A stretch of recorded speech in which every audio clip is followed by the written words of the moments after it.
Cineworld shares sinking after the company said it would file for administration in the UK as part of its restructuring. Now, before we get to the details, let's have a look at the shares here for you on the IG platform.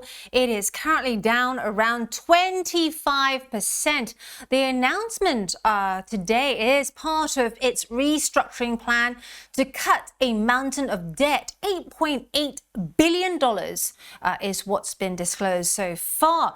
But as I said, before we get to the details, let's have a look at Cineworld's share price. And I'm going to widen it out for you because it's a bit like watching a car crash, but in slow motion. Cineworld was already in trouble before COVID. It was not adapting to changing customer habits. Streaming was becoming easier and cheaper. And then COVID hit, which consolidated that streaming trend. And then when lockdown was lifted, we had the cost of living crisis. We still have that. And anyone who's been to the cinema recently will tell you that it's really expensive.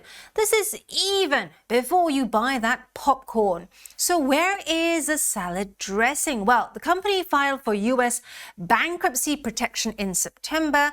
That sent its share price spiraling as well. The owner of Regal in the US and Picture House, Planet and Cinema City across Europe has also scrapped plans to sell some or all of its businesses after failing to find a buyer. Now, this restructuring will involve the release of around $4.5 billion of the group's debt, a rights offering to raise gross proceeds of $800 million, and the provision of $1.4 billion in new debt financing.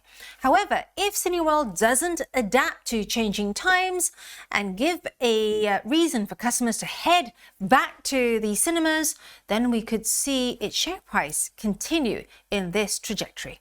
For more videos from us here at IGTV, join us on Twitter at IGCom, Instagram, and subscribe to our YouTube channel.